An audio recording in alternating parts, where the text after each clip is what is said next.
Em 1965, a recém-criada Federação da Malásia fez algo que as nações quase nunca fazem. Ejetou voluntariamente uma parte estratégica e importante de seu próprio terreno, uma ilha de 728 quilômetros quadrados, conhecida como Singapura.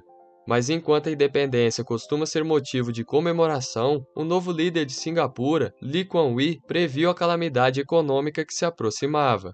O país já estava em uma posição terrível antes da independência. 2/3 de sua população morava em favelas, com muitos viciados em ópio. Uma população altamente miscigenada estava explodindo cada vez mais em violência. O país também não tinha nenhuma indústria significativa e o desemprego já estava alto. Singapura parecia destinada ao subdesenvolvimento, à violência e à pobreza. Porém, hoje, Singapura é a segunda nação mais rica do mundo, e seus cidadãos estão entre os mais educados, saudáveis e produtivos. Possui a melhor infraestrutura do mundo, é líder em fabricação de alta tecnologia e é o centro financeiro e logístico de todo o Sudeste Asiático. Mas como essa improvável, pobre e pequena nação insular asiática se tornou um dos melhores lugares para se viver no mundo? Como Singapura se tornou tão incrivelmente rica? No século XIX, havia uma corporação tão poderosa que gerava mais receita do que sua nação anfitriã. Tinha seu próprio exército e 1/5 de toda a população mundial vivia em suas terras particulares. Essa corporação era a Companhia Britânica das Índias Orientais, que obtinha seus lucros com o transporte e o comércio de recursos de todo o mundo, e sua carga mais lucrativa era o chá produzido na China. Para comprá-lo, vendia enormes quantidades de ópio que cultivava no norte da Índia. Todo esse transporte passava por um canal conhecido como Estreito de Malaca, que rapidamente se tornou a rota comercial mais lucrativa da companhia, constituindo 50% de sua receita. E para proteger essa rota e tornar a viagem mais viável, imediatamente construíram seu próprio porto na região. A fim de atrair comerciantes de outras localidades, Singapura não cobrava impostos sobre os negócios ou atividades relacionadas ao porto. Em apenas 4 anos, Singapura atraiu dezenas de milhares de comerciantes da China, Malásia e Índia. Singapura era agora, de longe, o porto mais importante da região, e como tal, em 1867, tornou-se uma colônia oficial da coroa do Império Britânico, e com isso, outro desenvolvimento aumentaria ainda mais sua importância. A introdução de seringueiras na Malásia e uma crescente demanda global por estanho, que é abundante na região, fez com que Singapura deixasse de ser apenas uma parada a caminho da China, mas o centro das riquezas do sudeste da Ásia. Os recursos seriam extraídos da península e depois transportados para Singapura, onde seriam processados e enviados globalmente. Como o país não tem recursos naturais, isso promoveu uma relação econômica simbiótica com a Malásia. Mas os séculos de crescimento ininterrupto de Singapura chegaram ao impasse. À medida que o século XX avançava, o país não estava a salvo dos conflitos globais. Em 1941, a invasão japonesa da Malásia havia começado, e em 2 meses invadiram Singapura, e por 3 anos o país passaria por sofrimento e destruição. Quando a libertação veio em 1945, o país já não era mais uma joia do Sudeste Asiático, mas uma pilha fumegante de escombros. E para piorar, a reconstrução de Singapura foi descoordenada e não regulamentada. Favelas aleatórias começaram a dominar a ilha, a infraestrutura não foi totalmente restaurada, e a violência e o ópio continuaram a destruir a população. Até que em 1959, Lee Kuan Yew foi eleito primeiro-ministro com a promessa de fusão com a Malásia, que em sua mente era a única maneira de Singapura sobreviver. Sua economia estava simbolicamente ligada à Malásia, não tinha capacidade de se defender e precisava de ajuda para controlar a violência e endireitar sua economia. Portanto, a fusão com a Malásia fazia sentido, e em 1963 isso se tornou realidade, quando as ex-colônias da Malásia se fundiram e tornaram-se uma federação. Porém, apenas 2 anos depois, Singapura foi expulsa do país, e contra sua vontade, se tornou independente. Lee Kuan Yew se viu então em uma situação complicada. Como você constrói uma nação a partir de uma população que não tem identidade nacional, muito menos é um estado próspero? Como você cria empregos quando não tem recursos naturais? E como você tira 70% de sua população da pobreza, os educa e coloca-los em curso para uma vida melhor? Lee Kuan Yew sabia que o destino de sua frágil nova nação dependia dele e decidiu que iria arrastar Singapura para a modernidade.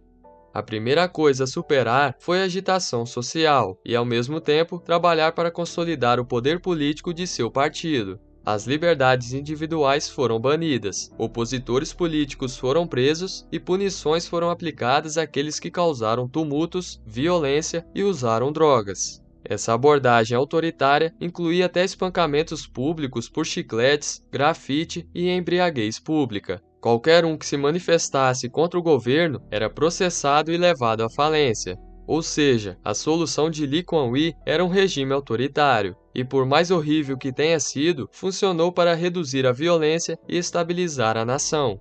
Em sua opinião, a população não se importaria com a diminuição de suas liberdades se aquilo significava que ele poderia fornecer prosperidade econômica e paz social. Com a situação política estabilizada, Lee realizaria uma dramática reforma econômica, já que o problema econômico mais premente a ser resolvido era a habitação. E tendo em vista que o país tinha uma das maiores populações de favelas do mundo, Lee instituiu uma lei que permitiu ao governo comprar terras baratas para as quais fileiras e mais fileiras de moradias populares seriam construídas. E como forma de dar aos cidadãos uma participação na prosperidade da nação, aumentar a manutenção das estruturas e para construir riqueza, os moradores foram fortemente encorajados a comprar suas residências a preços extremamente baixos. Mas construir casas para a população não seria suficiente se a economia não tivesse empregos para eles trabalharem. Sem recursos, nenhuma manufatura real existente e vizinhos relutantes em negociar, Lee sabia que a única forma de crescer era fazer todo o possível para atrair investimentos estrangeiros. E mantendo-se em linha com as raízes históricas de Singapura, os impostos e regulamentos foram mantidos baixos, e as empresas receberam incentivos, como isenção total de impostos, por 10 anos. Já para manter os salários competitivos, Lee proibiu os sindicatos e incentivou ativamente as empresas a demitir todos os trabalhadores quando confrontados com uma greve. O governo também começou a despejar dinheiro em projetos de infraestrutura e a criar zonas industriais modernas, que, combinadas com o porto já existente de Singapura, geografia incrível e políticas favoráveis aos negócios, empreendimentos estrangeiros começaram a aparecer. Em apenas 10 anos, Singapura tinha praticamente zero desemprego e a economia crescia uma monstruosa taxa de 13% ao ano. Com uma economia começando a crescer, Lee também tomou medidas drásticas para acabar com a corrupção. Isso incluiu condenar corruptos à morte, bem como oferecer alguns dos mais altos salários do mundo para funcionários do governo, o que ajudou a reduzir o desejo das pessoas de se envolverem em corrupção. Essa medida aumentou substancialmente a eficácia da implementação de políticas, bem como aumentou a confiança dos investidores, impulsionando ainda mais o crescimento e reduzindo gastos desnecessários. Mas Lee também sabia que o recurso mais valioso que a nação tinha era o seu capital humano. Para tal, começou a criar escolas técnicas, pagou a empresas estrangeiras para formar trabalhadores qualificados e criou hospitais modernos para manter a população saudável. Isso, por sua vez, trouxe uma indústria mais especializada e, portanto, salários mais altos, maior poupança e mais orçamento para o governo investir em educação, criando assim um ciclo positivo de ganhos de produtividade. De fato, apesar da falta de recursos de Singapura, ela se tornou a terceira maior produtora mundial de petróleo refinado. Isso porque voltou a ser o centro regional do Sudeste Asiático, importando matéria-prima, processando e transformando-as em bens de maior valor, e depois enviando por todo o planeta. Para facilitar ainda mais o crescimento, Lee organizou um grupo de funcionários públicos talentosos e homens de negócios internacionais para fazer empresas estatais eficientes. E embora sejam geralmente sinônimo de ineficácia, em Singapura seu principal objetivo desde o início era o lucro. A baixa corrupção no governo, a disposição de Lee de encerrar empreendimentos deficitários e a falta de sindicatos que mantinham as despesas baixas significava que essas empresas eram extremamente bem-sucedidas. Essas entidades ajudaram a diversificar a economia, bem como a preencher lacunas no mercado. As receitas geradas foram também colocadas num fundo soberano que depois foi utilizado para mais financiamento para saúde, infraestrutura e educação.